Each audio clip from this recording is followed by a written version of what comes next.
Welcome back, Planeswalkers, to another episode of The Hive Mind. My name is Jon Dunning. This is the show where I traverse the multiverse in search of other prominent members of the Magic the Gathering community. And while you're out traversing, why don't you head on over to cardsphere.com. That's right, cardsphere.com. Simply the very best place to buy, sell, and trade your paper Magic the Gathering cards online. While you're traversing, also head on over to inkedgaming.com. You can enter promo code HiveMindMTG to receive 10% off your purchase of custom playmats, dice bags, all the great stuff. That's HiveMindMTG to get 10% off. So planeswalking in today are some of my favorite people in the Magic the Gathering community, and that is the cosplaying community. And I have another all-star. That is cosplaying extraordinaire Zenaide Beckham, planeswalking in from Eugene, Oregon. Thank you for joining me tonight. Hello. We made it. Was there any turbulence in the blind eternities, or was the travel pretty smooth? You know, the world mind guided me very well, so. Excellent. I know there's a lot of like no-flies right now in place. Something's going on Ravnica. There's like Eternal Suns and just some weird like bridges and stuff. I don't want to get into it. I'm going to stay far away from there, so I'm glad that you made it here, okay? Whew. Yes, thank goodness. Yeah. I didn't play. I met you kind of at a place where we could get a beverage as well. So I have a special guest with me, but I would like to defer to my guest. What are you drinking tonight? So tonight I have a glass of a red blend. I'm really big on Cab Savs and Petite Syrahs, so it's a solid table wine that I've got here tonight. Excellent, and that is a hefty glass, my friend. It's the proper glass for the right way for the wine to breathe. It's necessary. Absolutely. I also have a kind of a giant beverage as well. I'm drinking a Born and Raised from No Lie. This is an IPA 7%er India Pale Ale. Put that up in the camera for everyone. Oh, yeah, this is a Menage a Trois, just your good old table wine that you can get. So. Absolutely. Yeah. Trinchero. I probably know too much about wine, liquor, and beer for most people's health, but you know, I get paid for it in my real life to know these things. So cheers, my friend. Cheers. I was too busy making a witty joke and I got way too much foam in my beer. I feel like you should know how to pour that right. I really should. I saw you brought some fantastic artifacts from whatever plane you planeswalked in from behind you as well. Would you like to give us a little tour of that? Oh, certainly. So to my left, I have from Ravnica a Gruul artifact here. We've got a bird skull, which I clearly scavenged and hunted. And then, of course, Sigarda up above, the best card in all of Magic, just in case you didn't know. And then also from Ravnica, I have Amara's staff that I found to bring along. Etrada's dagger. Nice. Often hits. Watch out. The tip is what you want to avoid on that. You know, like the poison. I also got Thalia's sword over here. I don't know how well that's going to work. There we go. Got the fancy hilt and everything, all the way from Innistrad. And then from a different universe, we've got Captain Marvel's helmet. So, like the MCU, you're quite the collector. Yes. But hopefully you favor better than he did. You know. Yeah, absolutely. So a question before I dive into the Magic origin story is something that I like to ask all my planeswalkers and all my guests. And what part of Magic the Gathering has impacted your life in the largest way, in a positive way? Oh, wow. Well, I would definitely say that the playing itself has impacted my life in a positive way. Everything about the aspect of the game, I'm competitive and compelled to learn. So I really enjoyed going from as far as learning the game and learning that you can, Oblivion ring planeswalkers from, then becoming a judge and then making day 2 at tournaments and just, then cosplaying and turning my cosplays from one thing to the next and playing in them. And just really everything about the game keeps me driven. And I just think it's really cool. I'm obsessed. Absolutely. I mean, this game is something different for everybody, and I think the most common response is like you said, it's something that really not only fills a void for people, but brings people together, like-minded people together in a way that nothing else that I've ever done in my life professionally or as a hobby has done before like this game. So yeah. So without further ado, as everyone is eagerly awaiting, what is your Magic origin story, Zenaide? My Magic origin may seem similar to some other females. I did have a then boyfriend, now husband, who played Magic a lot. I also have 2 older brothers, so I wasn't, naive to what Magic was. I got all of their bad cards that they weren't playing with, and they let me play with them. Who knows? I don't really think I actually knew what I was doing because I was little. And he was playing. I was like, all right, you go and do this, and you're into it. I was like, I want to play too. I like games. Like, teach me again about this tapping of the mana. So I got into it, and it was really fun to play together. And it just became something that I really enjoyed doing. And, we would take packs with us on vacation to Rochester. And it just, as I kept getting more and more interested, just sinking into it, I have gotten to where I am now. That's awesome. What were, when you first started playing, do you remember what kind of sets were out or popular at the moment? Yep. So my first event at a store, when I had only learned a few of the basics and just went in, was the M12 pre-release. So that was right before the original Innistrad block, right after New Phyrexia. So I had just the tail end of people kind of being like, oh, you don't even know about that. But of course, that's then where, once I finally started getting more into playing and understanding stuff, then my first deck that I built was Descending Angels, as I called it. Descendants Path, and had Sarah Angel and Avacyn and Sigarda. So I don't know, some fun stuff. I had a lot of fun really getting into it and found things that I liked about it. So I remember too, the M12 pre-release, they handed out the tattoos then. Do you remember that? Oh no, I took a long hiatus, as most people do. So so yeah, my first pre-release event, you got a basic land themed kit, and so I naturally chose Forest, green mana. And there was a Forest water tattoo. So I know some people that have some Magic tattoos. And so I put it on and I was like, yeah. That is awesome. They got me. I wish they would bring back the tattoos. That would be awesome. Yeah, the pins, all sorts of cool swag that they sometimes throw in. Man, those pins and those guild packs. I don't know if you got any of the guild packs, but I am loving the Orzhov and the Rakdos pins. They're just fantastic. Yeah, I got the Selesnya one. Nice. Yeah. Hey, that's it. It's got white in it. So as an Orzhov player, we could still be friends. Yeah. Not too many laws or anything. Right. Yeah, exactly. I don't owe you anything. So what is your favorite format that you played, or when you started playing, what was your favorite format, either going to FNM or sitting at the table? When I started playing, it was definitely Standard. It was fresh. I could brew a deck and have fun, or I could have, a net deck, or a list that somebody gave me to play, and also still have fun with a little bit better constructed deck. Standard's still one of my favorites, but Legacy is my ultimate favorite. Oh, wow. Standard to Legacy, that's quite a jump. Hey, my first, after playing Standard, the way that I started playing Modern before Legacy, my first Modern event was Affinity, never having played the deck before, at a Modern PTQ.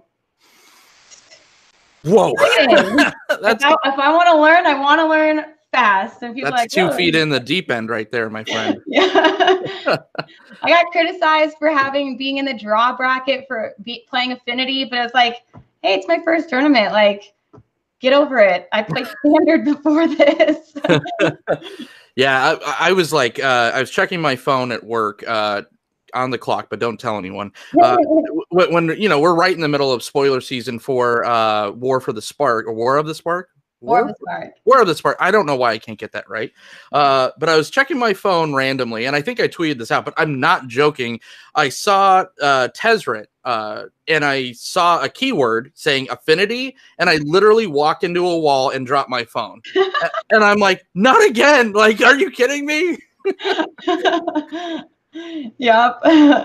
That card will definitely have some impact on some older formats. Yeah, I mean, and this is the greatest hits from your past, right? You have a card, because I don't think it's going to be a thing, but just a card with the keyword Affinity, and then Proliferate as well. That was running rampant. It's like, yeah, welcome back to your origins. They modeled this set after your origins specifically.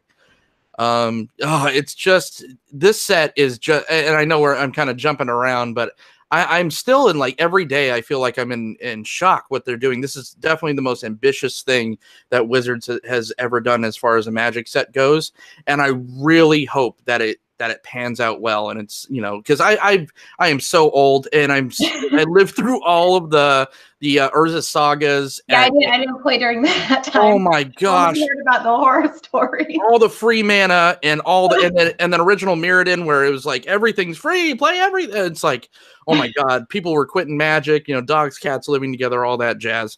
So man, Oops All Planeswalker is such an ambitious thing to do. I just hope it works for them so much. So what part of, do you have any cool stories from those initial things? I mean, sitting down, that was a cool story, just getting that reaction, sitting down with Affinity as your first Modern deck. But any of those cool, just stories at a standard deck, or like a standard tournament or anything, or any cool pools that you remember? I've seen some people crack like a Planeswalker, and then they rip a foil Planeswalker in the same pack or something. And do you want them just to be like from the beginning of my time, or do you want like a cool pack thing?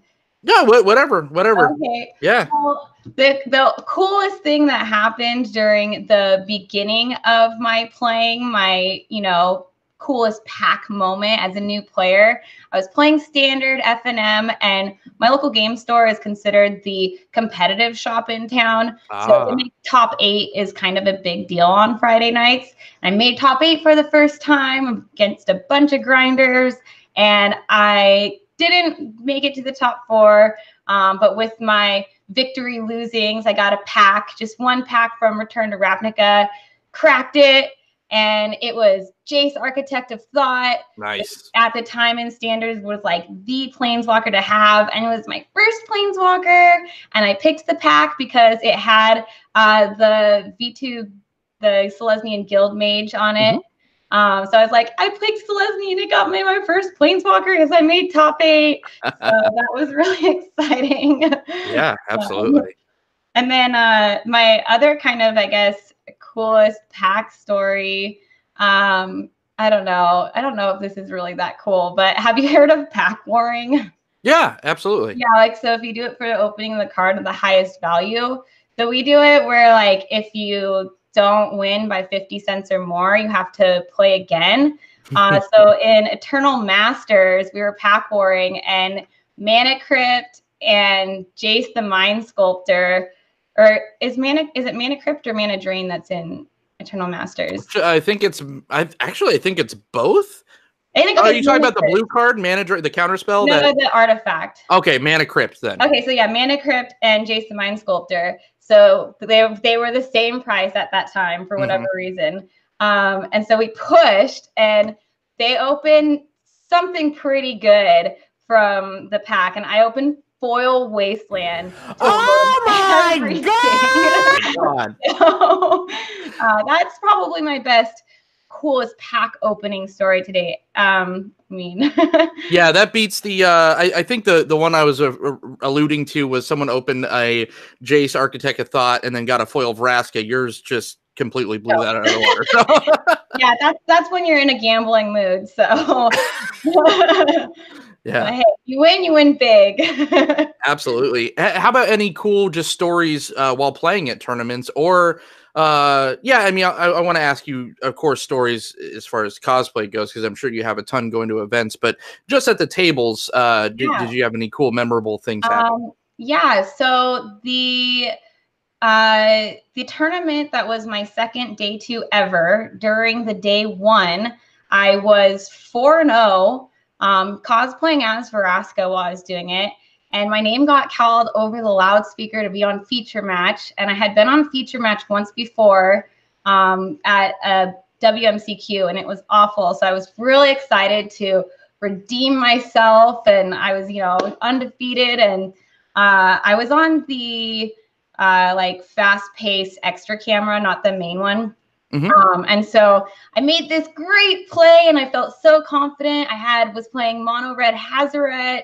I like Bomat Courier to draw a couple cards, and had Soul Scar Mage out, and my opponent was playing vehicles and had Hazaret. And I, with my Bomat Courier, got a lightning strike and a magma spray. So he was minus and exiled, so he couldn't get him back from the graveyard. And it was awesome, a triumphant game 2, and I just killed it. Of course, only game 3 was shown. Oh no! When I just kept drawing all mountains. But now the other cool part is, kind of after not necessarily redeeming myself on camera, round 6, I got paired against a pro player. And I was victorious. So then I was 5-1, having beaten a pro player, and was pretty stoked. Wow. Did you recognize at the time that this person was a pro player?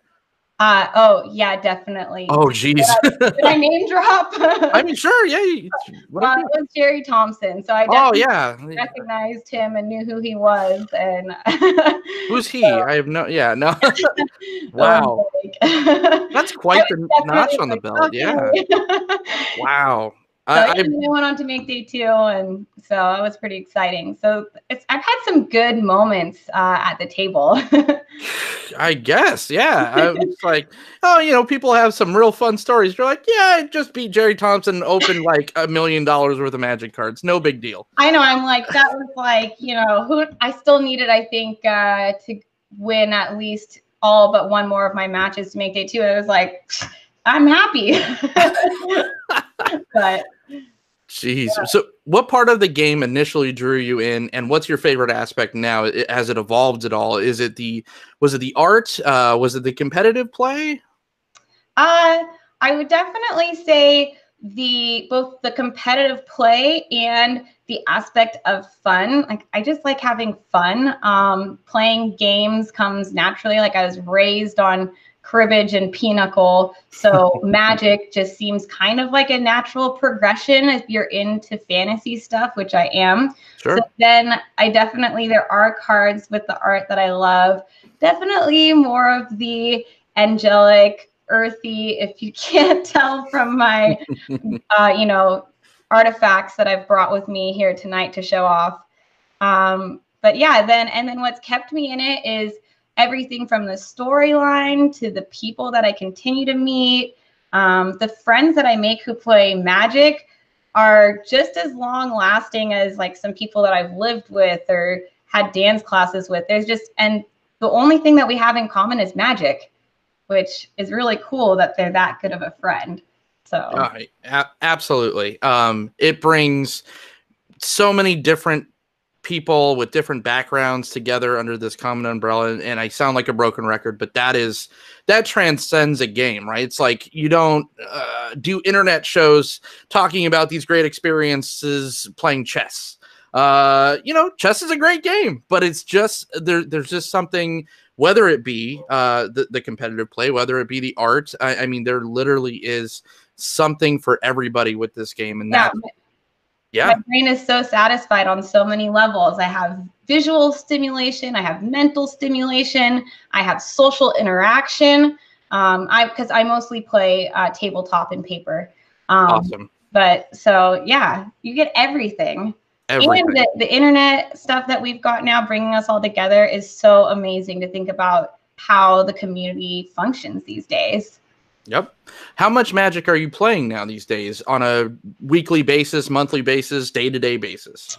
On a weekly basis, I go play 1 to 3 tournaments per week.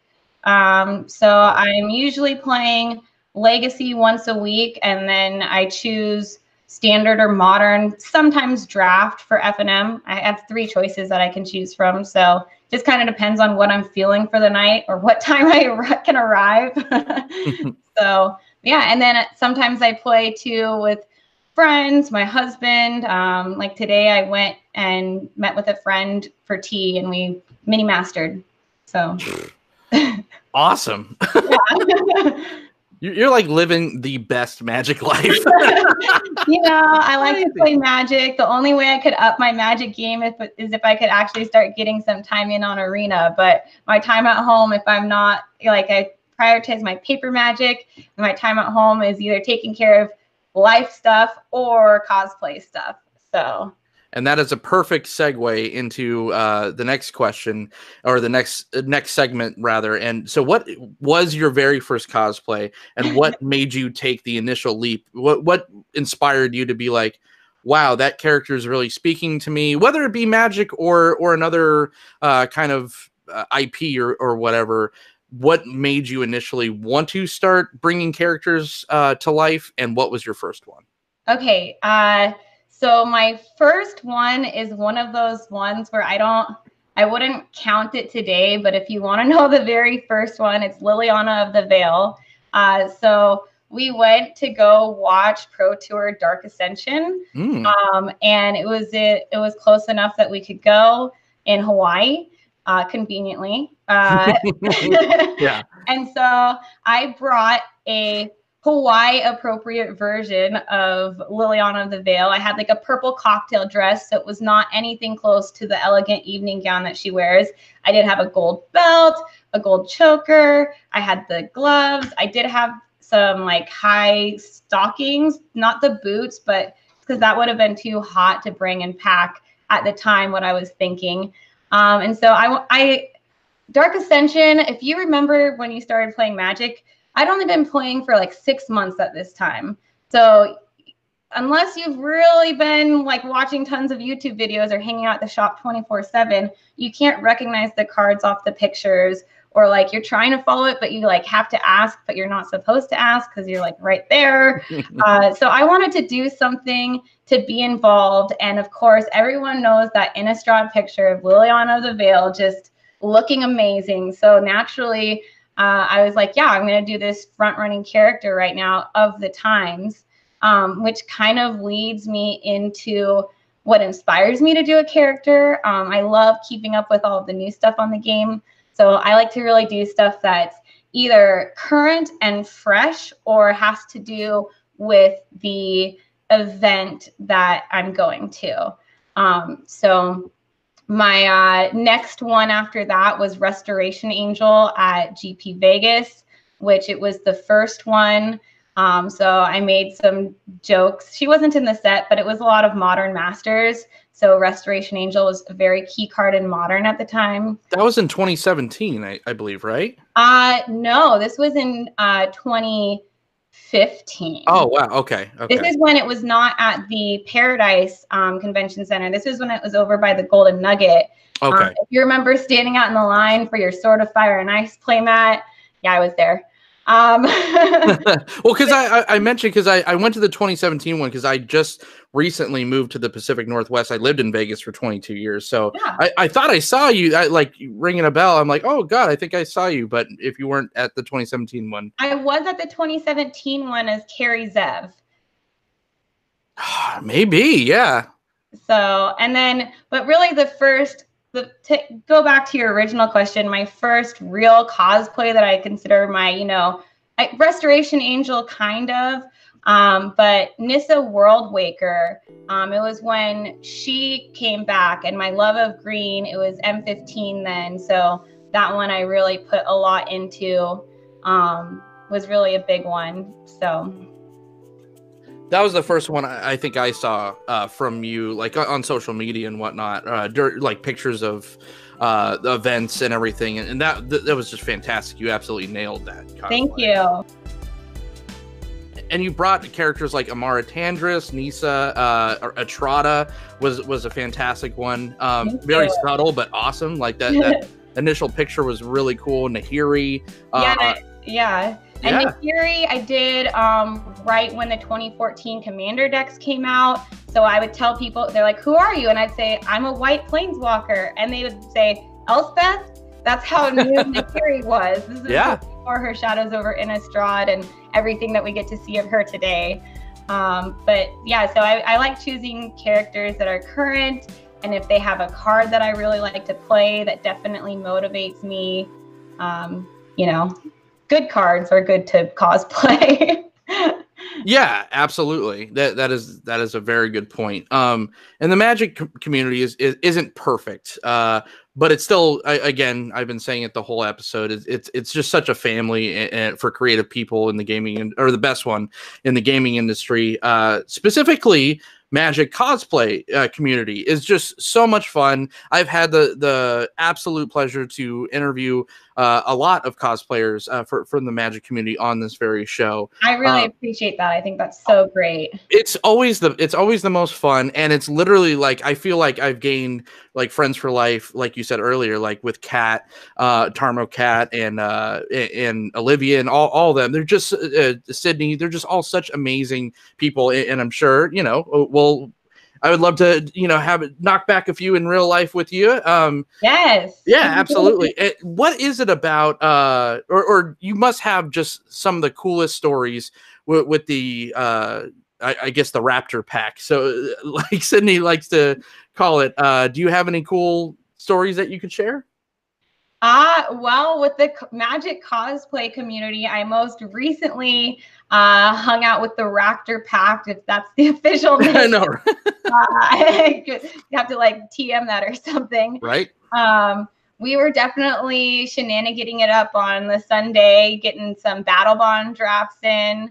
It's just a lot of fun when you get a rock around playing Magic when you're in cosplay, whether you play the color that you're cosplaying or you go completely against it. The coolest thing about the Magic community of cosplayers is just how welcoming and helpful they all are to each other. It's not a lot of times that you can find people that are just offering to help, but it seems like every single person is so supportive, and everybody has their own ways that they do things, and it's so cool to see them share their processes and really then appreciate it when you see it, because how much time they put into something, or just motivating one another if you get stuck on something. I feel like the people that I've interacted with, whether it be in person or just online, I feel like I know them so well, and I just am always excited to see what they're putting out.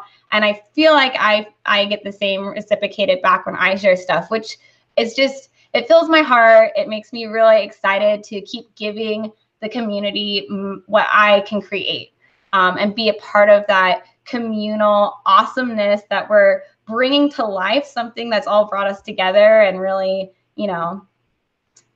taking it into our own. Absolutely. I love that aspect, and I love how much it's gained notoriety, just because it's just such a fun way to honor the game, where you could all express your love for it through art. I mean, it truly is art. Seeing some of these costumes, and it's just breathtaking. Sometimes seeing it's like real life superheroes walking around. What was that feeling in like the initial? Maybe not the Hawaiian Liliana, because that was more of a subtle. Yeah. But like full blown cosplay, your first kind of walk through the threshold of an event. What was that feeling like? People's eyes are on you. People are staring, and especially when I started doing it, people didn't expect it. Like there was not that many people in events. There was 1 or 2 people in events. Sometimes they were with a vendor, sometimes they were there on their own, sometimes they were playing, but you can definitely feel the room watching you, which doesn't bother me. My background is in dance. I've performed for a long time. So it's kind of just like, hey, the stage is like right here, just all around me. So bring it on. I really like getting into character, having a couple of flavor text lines memorized, or knowing a couple of like abilities to like elbow people around with and play with.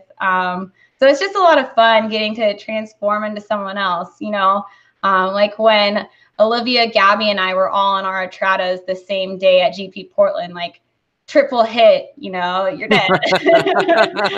So awesome. there's just a bunch of, there is a bunch of attention on you, which is, you know, sometimes can be great, but if you can shine the light back on other people and share your experiences and just really bring the game to life for them. It's really exciting that you can, when people see what you've worked so hard on delivering, is you're even unrecognizable. There's been times where I've cosplayed and met people in cosplay and then been out at a bar or restaurant around the area that same night. And I'm like, hey, we met earlier. They're like, no, we didn't. I was like, yeah, I was Nissa. That wasn't you. I was Jaya. No, you look different. It's like, yeah, thank you. That's awesome. You're like, that is the highest form of compliment. So thank you. Yeah, it always is really nice to hear things like that. So that's so cool. You were also featured in a Tolarian Community College spoiler video. I think it was for the newer Domri. Yes. And that was with my buddies Chris Van Meter and Ashlyn Rose. How was that? How was that experience? And can you kind of dish out any backstage antics that no one else might have known? Well, that was a great experience. So it's, you know, it was great of Brian, the professor, to host us all.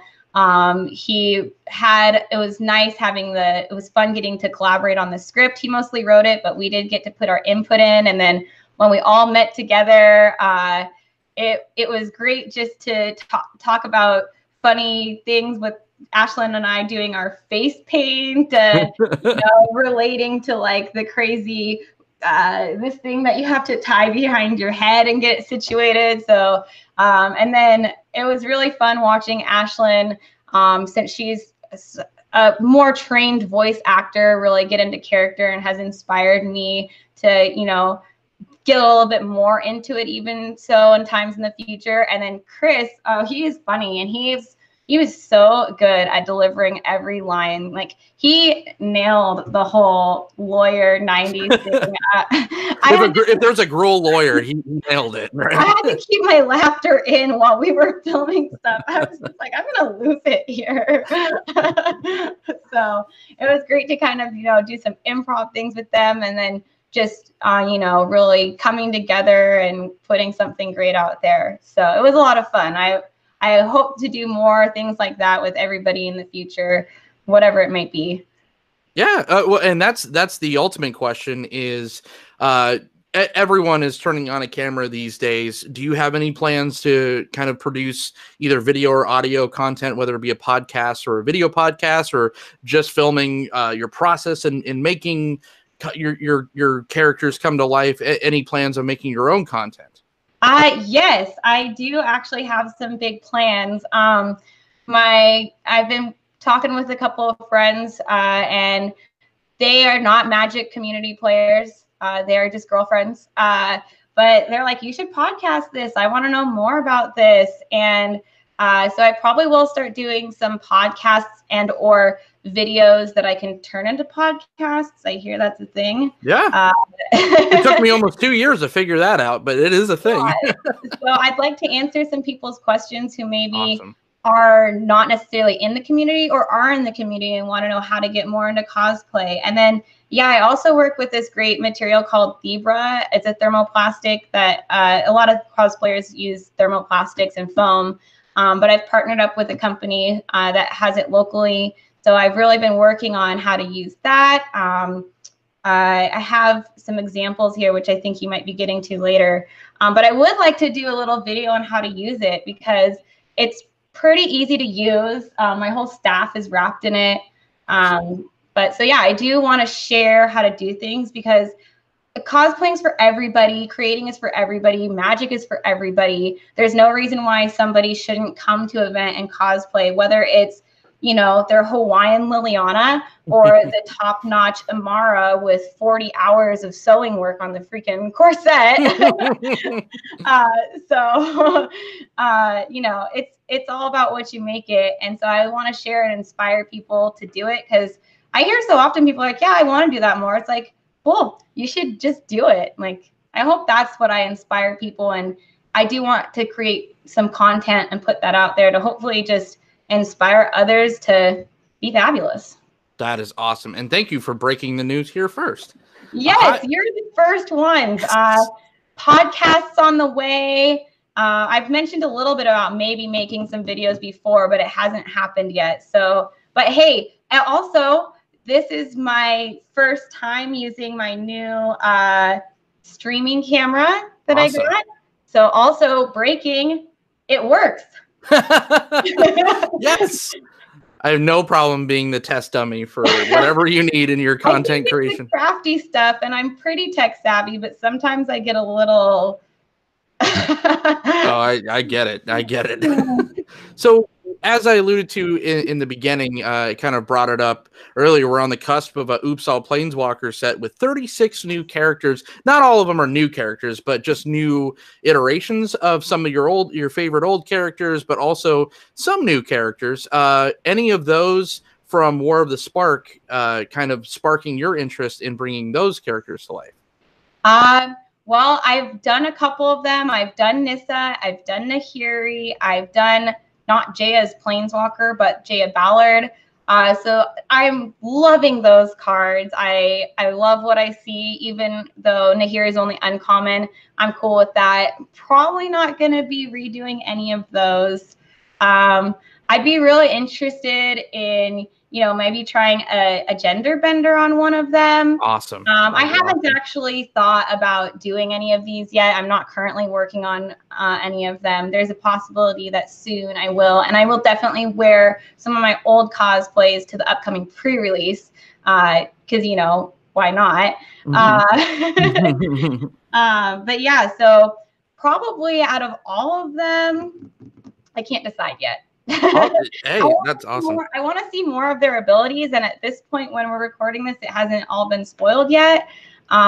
So, you know, I usually sometimes the abilities really pull me in.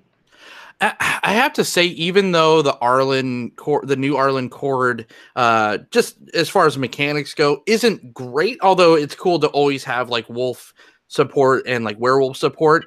That art on her this time around is really speaking to me for some reason. So I'm putting it in everyone's ear, all my cosplayer friends' ear, like, hey, that new Arlen Cord is pretty sweet. No taken.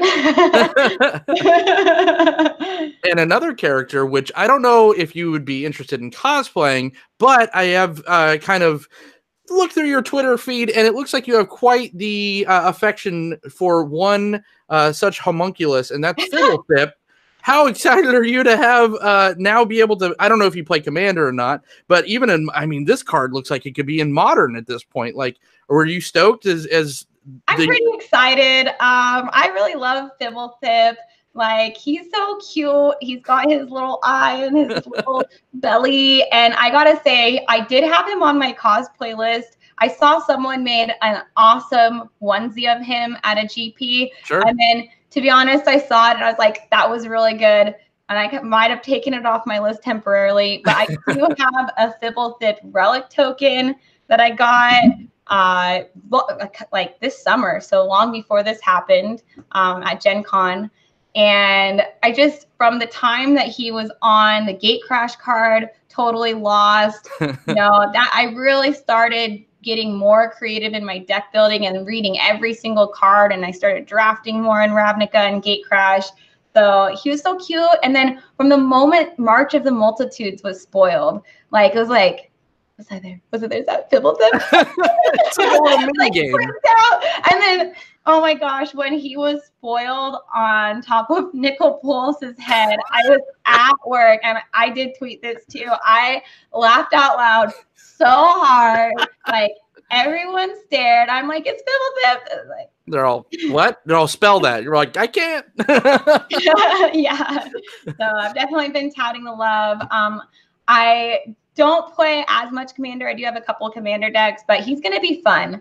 I'm excited. He's flavorful. I love when Wizards puts these little nuggets. Like, I feel like they heard the community kind of like just wanting more. And they're like, all right, here you go. I'm like, I'll take it. You said it perfectly. This is a community card to the fullest extent, and that's awesome. That they are a company like that listens to their audience, and fan service doesn't kill it's not always bad. You got to throw a little fan service in there, especially if he's a little Where's Waldo-esque, green guy, little Mike Wazowski. I didn't even wait. So you said he was in March of the Multitudes? I didn't even notice that. Now I have to pull my March of the Multitudes. Yes, you do. He's hidden in between some people's legs in the crowd. So good. Yeah. And he's on the Rakdos card too, right? He's like sitting on someone's head. Yeah, and the captivating audience.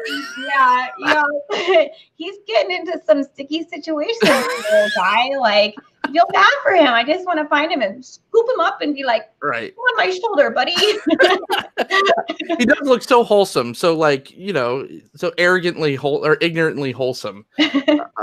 We spent half a podcast talking about this little green guy. All right. So MTG is not the only inspiration that you pull your characters from. You also pull it from recently you visited a children's hospital as Captain Marvel, which just looked great. Like, you are Captain Marvel in those pictures, and that is so rad. What made you want to do that, something as important as what you did? Cosplaying Captain Marvel or going to the children's hospital? Going to the children's. I started getting a little choked just because I love stuff like that. I love those kind of feel good moments and stories, especially like I have a million kids, so when anyone like does stuff like that, it really like hits close to home. So I appreciate you doing that. Oh, of course. Yeah. So I mean, I've always been raised to give back and help others, and it's really, taking time to do a little something for others. It's actually something that I've gone 3 times so far this year to the Children's Hospital. And it's just so great to be able to give anybody who has to be at the hospital, especially in the pediatric or the NICU wards, that a relief, a smile, and a lot of like, I've seen some little girls that just light up. They're so excited. And a lot of the, sometimes when I go in, the pediatric unit is less busy. So they'll have more young adults in there, like 12 to 19 even, just so the nurses can be occupied. And they'll be like, "You're here for me?" And it's like, "Yes, of course we're here for you." Like, so cool. That's cool. You're here for the little kids. It's like, no, we're here for you too. And like, even though they kind of like, like whatever, like they're just kind of in that cool preteen mode, like right. They still smile, and you can tell that they come out of themselves for a second. And it's just really rewarding. So anytime I have a chance to give back to my community, especially when it's something so easy as having a costume that I already have on hand, and just, taking some time out of my day to go do that, I definitely love doing things like that. So I've been doing a couple of other community events too, for Captain Marvel. They ever ask for magic characters, I will certainly bring them, but Captain Marvel does get requested. Sure, yeah. Well, she survived the snap. Spoiler alert. So, yes. So, here's kind of a little bit more of I guess, a headier question.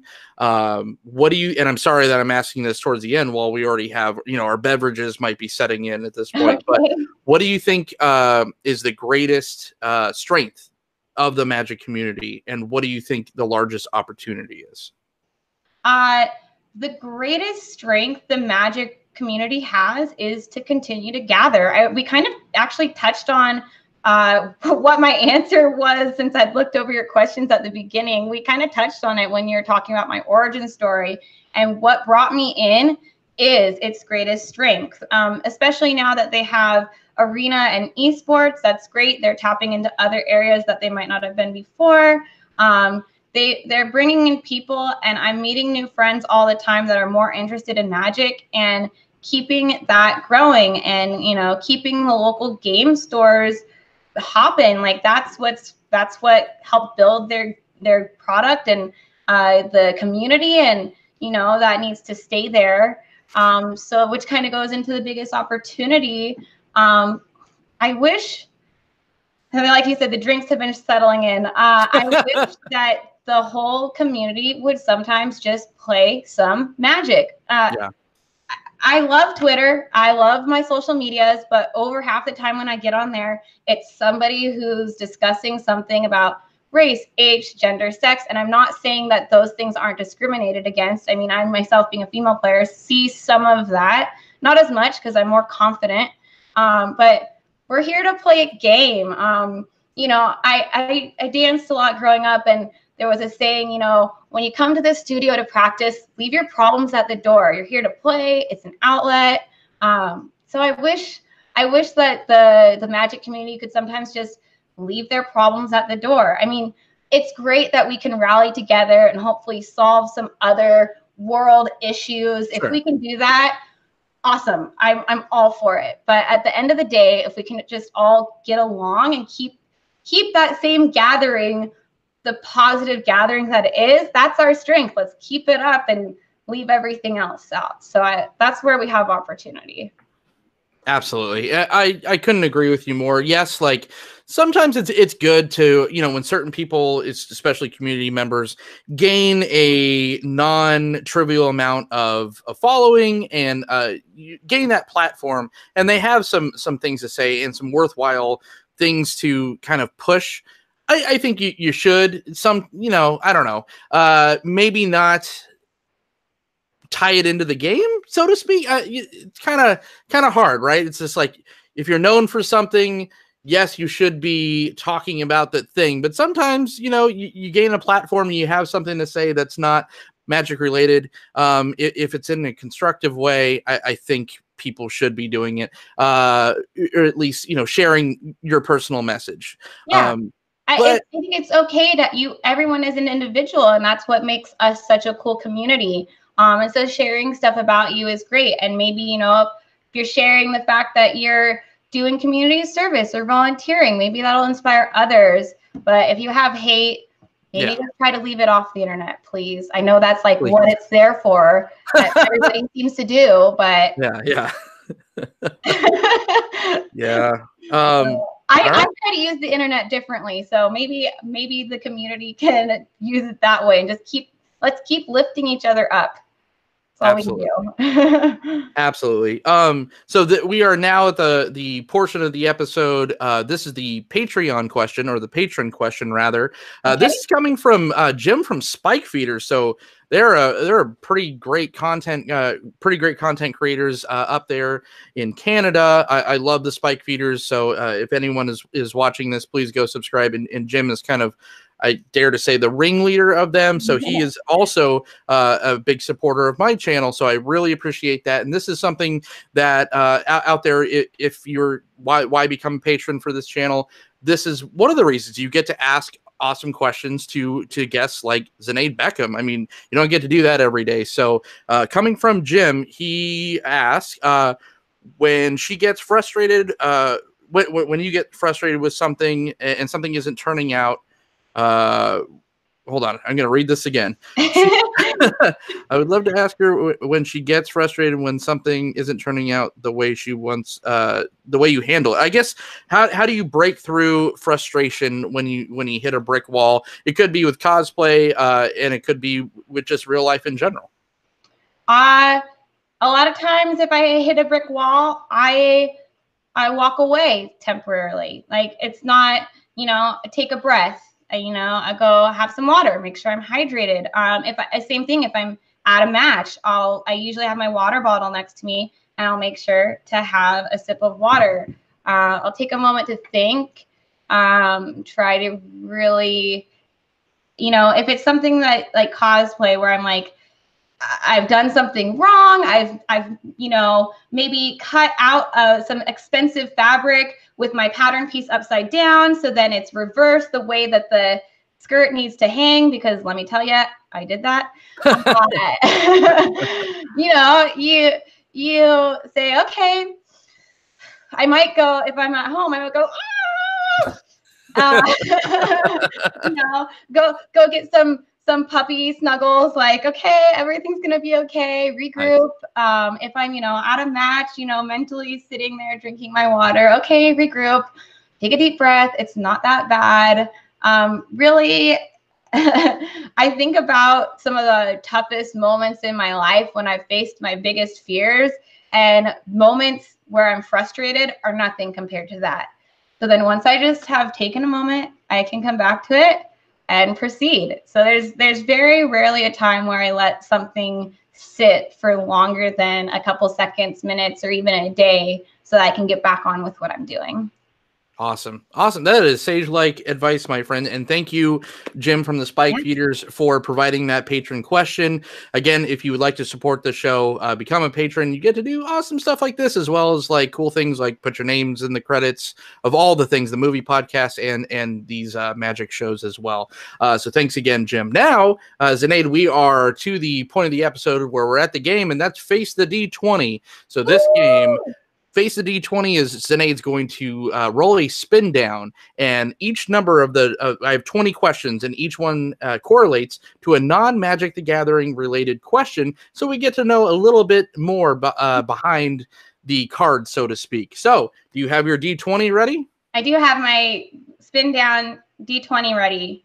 Perfect. That looks like a Dragons of Darkir? Yep, it's the Dragons of Darkir with the glitters in it. Yeah. Nice. Really, so fabulous. My old man eyes couldn't read those numbers if you paid me, but I think eyesight's one of the only things going for me. But go ahead and take a roll, and let's see what we get.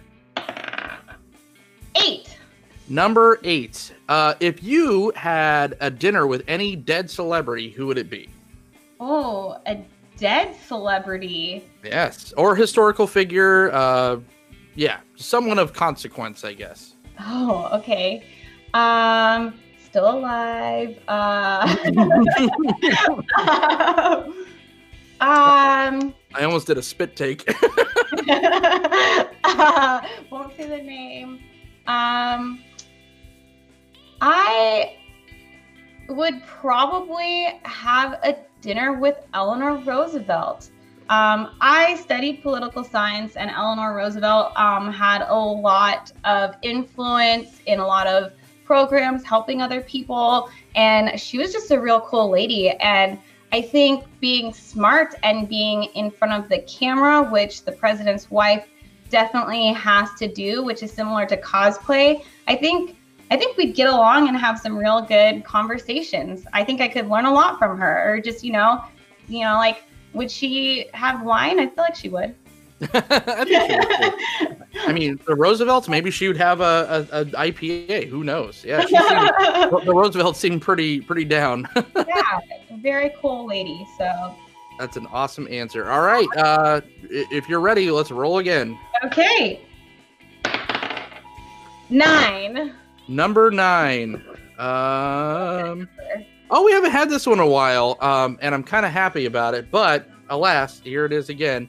Do you hear the emergency broadcast thing in the background? I heard it on your end, but I don't have anything on. I feel like it only plays from my TV. That's a first. I think Ravnica. I think whatever Nicobolus is doing on Ravnica is starting to seep in over here. So we better get in and out fast. All right. Yeah. Ask the interviewer anything. Oh, what? Ask you anything? Yep. Oh, okay. Okay, here's a good one. What is your opinion on what should be done with the reserved list? Oh. I just hit 1,000 subscribers. You trying to make me lose half of them? Oh, geez. Okay. I mean, it doesn't have to go into effect. It's all hypothetical, right? Oh, geez. Okay, again, I'm going to caveat this with, seriously, something's going on in Ravnica. It's really bizarre. Question was coming. This is a first for sure. Okay, reserve list. I'm going to caveat this with saying, again, I'm very old. So my standard was back when like Ice Age was legal and standard. So I just miss these cards so much. I miss these cards, and I understand the value of collectors and Magic finance and blah blah blah, and I get it, I really do. But I I don't think that any Magic card should be above like $20 anyways. And I want to play Slivers. I want to play with a Sliver Queen again. And I want to be able to afford this crap. Hey, look, Power 9, keep it in the vault. I get it. You know, there's some things that just shouldn't be touched. The Power 9, just let it be that hollowed ground. But everything else, I want to play with it again. So let's get rid of it. Jason will just quit being a co-host on my movie podcast now, but hopefully he can watch this. Yeah, sorry, that wasn't too painful, right? I mean, I say that the best card in Legacy is Force of Will, and I get a lot of crap for that. So you're not wrong, though. All right, do you have time for a couple more? Yeah, absolutely. Roll again. Yeah, let's do it. 10. Just going right up the. I know. I swear I shook that. That's crazy. Most embarrassing drunk story that you could tell on the internet. Most embarrassing drunk story. Okay. This one is pretty good. So you may be familiar with a place called Lake Shasta. They have houseboats where college kids during spring break, fraternities and stuff go rent them out. So you've been drinking all day, whatever. So, and you don't want the night to end, but people are starting to turn down. So what do? This was also, I want to say, back in like 2007. So some people had cell phones, but we were not even in like everyone having iPhones yet, I don't think. Sure. Everyone had the Moto Razors. They look really cool with their flip phone. I feel like maybe did I have a black? No, I didn't have maybe some people had Blackberries. I don't know. That's a name I haven't heard in a while. Yeah, wow. Anyway, so me wanting to continue the party, I went around and reset all of the clocks on the boat so that everyone would be convinced. I'm like, you can't stop drinking now. It's only 11 o'clock. We have to stay until midnight. So of course, then we may have ran out of booze and continued to get continually drunk, and we'll go there on the little embarrassing part of the story on my end because it wouldn't be funny unless I, made fun of myself a little bit. This is also not the boat that I was staying on. I want to mention we were stranded on this boat and we were away from our boat for a full day, but we were just there. You just roll with it sometimes. Sure. Everyone's partying. It's all good. Yeah. But I had gin. I don't do well with gin. All of the houseboats are set up the same way. And so the door off of the kitchen, there's a bedroom, and then there's a door directly off of that goes out off the edge, to the deck, so you can get out to the back. So I'm gonna puke, and I think that I'm in the bedroom to lean out and puke on the deck where it can get washed off. I'm actually in the kitchen, and I lean in and I throw up in some people's bedrooms. So anyway, yeah, that's my probably best embarrassing drunk story.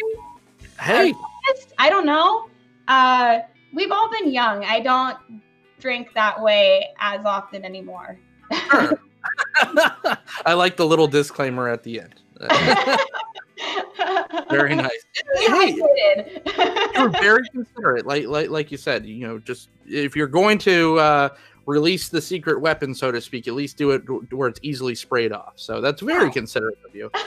All right, let's do one more. Okay. I bet it's 11. 14. Oh, okay. So we broke the cycle. Your favorite non-Magic YouTuber?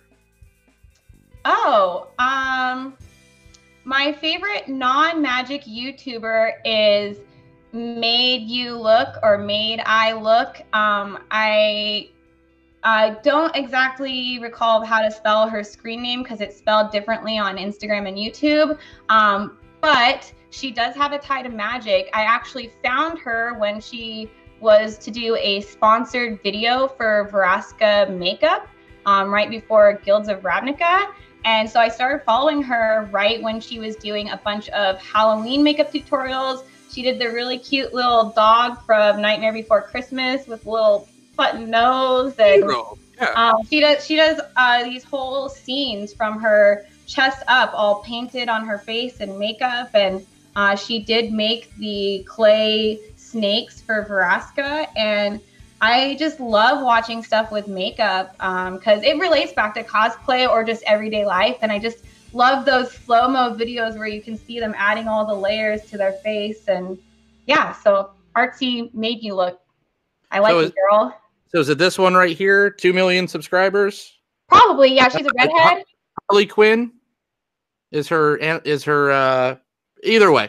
We'll hit a redhead. We'll hit a subscribe right there. So that's awesome. Yeah. I always love that stuff. My sister's an effects makeup artist. She does effects makeup on like movies and shows and stuff like that. So I absolutely love that kind of stuff. So awesome. Yeah. See, not just helping out the Magic community, but the greater creator community as a whole. Everybody. I try to promote everybody that I can, from artists to players to cosplayers to life coaches to friends doing whatever. Like, let's you're doing it. You're putting time into it. I want it to be appreciated. So absolutely, I'm here for you. You can at me on that. That is Face the D20 Zenaide. How do you feel you survived? I feel great. I mean, the number 10 was a little rough, and so nobody hold that against me. But you know, we're all young. You got to live a little. Absolutely. Well, it looks like whatever's going on in Ravnica has finally calmed down. I don't hear any alarms going off. Maybe Emrakul's popping out of the moon and on Innistrad. You know, Nicol Bolas might have been okay with your answer about the reserve list. He's like, I was coming to come get you, but I like that. You can stick around. Absolutely. All right. So, any upcoming projects? I mean, you've already said so, told so much, released so much information, which is so awesome, and I really appreciate that, to use this platform to do so. But any upcoming projects you want to spoil or tease for the group before you go? Yes, I do have one. So you were asking earlier about Planeswalkers that I had a plan of doing, and although she is not from War of the Spark, I am currently working on, if you can tell from the pattern here that I have, if you can recognize this breastplate. Oh, snap.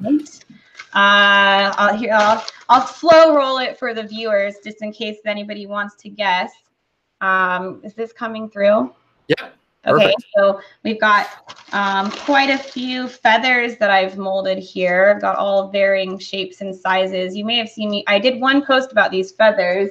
They'll be sticking out from underneath this breastplate. Do you know who it is? Audience? Sarah the Benevolent! Yay!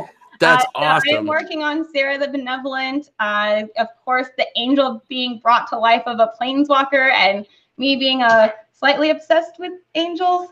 And very pleased with the aesthetic, especially Magali, her art. Oh my gosh. Yeah, absolutely. So yeah, I'm really excited. And I know some other people are working on it too, and I can't wait to see what they put out there. Let's have an army of freaking Sarahs. That is so awesome. Yeah, so I'm going to be definitely having Sarah the Benevolent at Magic Fest Seattle. And then there's a good chance that I might bring her other places in the future too. But I'm definitely going to have her ready for that, because Magic Fest Seattle is 1 week after the release of Modern Horizons. So there you go. My inspiration is something that I love and timely as well. So and I am so stoked to see that live, because that is now my home city. So yes. And who knows, you might even see some of these little itty bitty feathers too. That is so rad. It is not a competition art-wise in the Magic community, but Magali is just on a different level at this point. She is just creating the best of the best right now. And God, when I saw that Sarah Angel, like, it just tugged at my old man heartstrings, because just thinking, you know, I read all the old ones, the Urza Saga and everything, and just it was such a tragic event with him collapsing the Sarah realm and all this, and just to see her that like vibrant and alive. And if you saw her little nod to the Sarah Sanctum in the art, like, and just when you look at her art, she has a signature now. You can just tell. If you've played enough Magic and looked at enough of the artists on the bottom of the cards, you know that that's by her. So, absolutely. Zenaide Beckham, ladies and gentlemen of the multiverse, where can everyone find you? Oh, well, you can find me at Zbex, ZBEXX on Instagram, Twitter. You can also find me on Facebook, ZBEXX. It's like Z space BEXX. On twitch.tv/Z_Bex.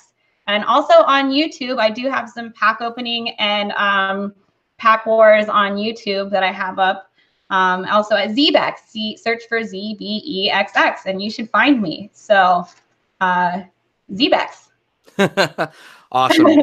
Thank you so much for planeswalking in. You could find me on this very channel. They said, we said, you can find me on Twitter at OrzovDunn. You could also head on over to cardsphere.com because it's simply the very best place to buy, sell, and trade your paper Magic the Gathering cards online. You could also head on over to inkedgaming.com, enter promo code HiveMindMTG to receive 10% off all of your purchases on that fantastic site. If you want to support this channel directly or this show directly or anything that we got going on here, you could do so by becoming a patron. Everything goes back into the channel, and it's just, you get to do cool stuff like ask Zenaide questions, any of the other guest questions, or just get your name in the lights at the end of every video. How sweet is that? I don't know. You tell me. But until next time, Planeswalkers, I'll see you all in the multiverse.